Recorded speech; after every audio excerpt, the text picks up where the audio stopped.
Adding something new into your Kendo can be very difficult because we are immediately up against our subconscious.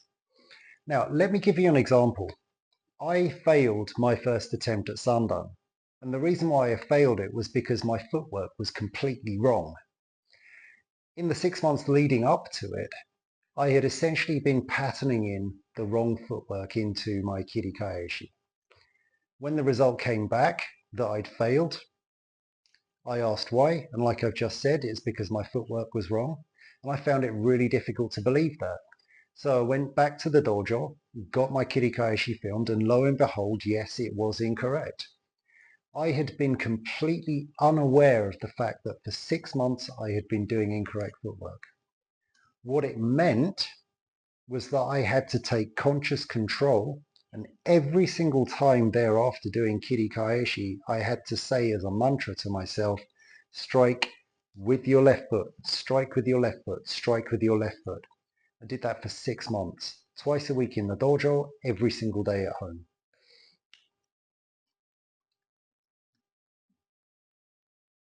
This is what I mean by introducing something new in Kendo can be very difficult because we are up against our subconscious, we are up against our unconscious.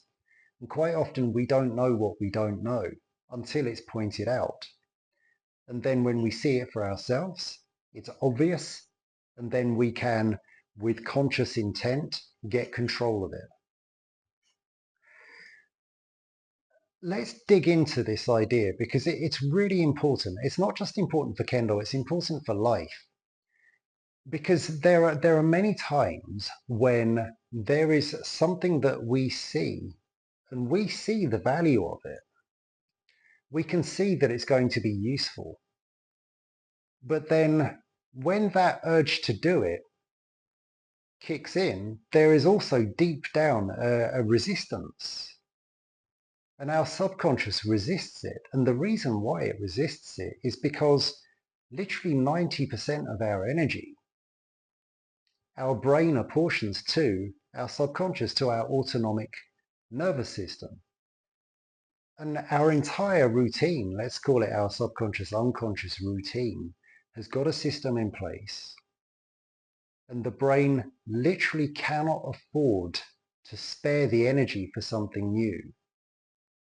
You've probably experienced this when the idea of doing something new comes along. All of a sudden there's this sudden mental fatigue that comes out of nowhere. You're like, no, I can't do that. And that's the thing that we need to find a way to overcome. We need to find a way to introduce a new thing in a way that our subconscious can support our effort. Our subconscious doesn't respond to logic. We can't apply logical arguments to our subconscious because our subconscious communicates through feelings. And in many ways, the only way that we can communicate with our subconscious is by giving it feelings. And feelings come through experience. So, and this applies to anything new.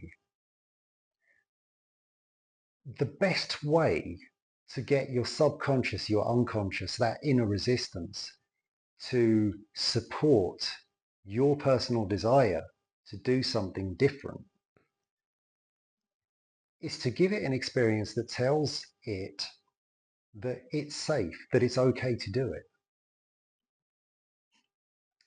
And the way you do that is by introducing something that has got an immediate value for your way of doing things, has an immediate value to your subconscious. Call it an elegant solution. Because nature is all about cultivating and creating elegant solutions to complex problems. But in this situation, what we're looking at is we are giving our subconscious an experience that tells it that this new idea of ours is actually going to be incredibly useful. And you do it with bite-sized pieces. Small little experiences that are not difficult for the subconscious to accept, that are easy for you to do. And then as that feeling gets stronger inside, it will be willing to do more and more of that new thing. And then very quickly, before you realize it, so long as you keep doing it with consistency, it becomes part of your daily routine. Your subconscious, your brain has accepted it into the system, the main driving system in your life. And there you go. You've added something new in. That's it. That's all I have to say.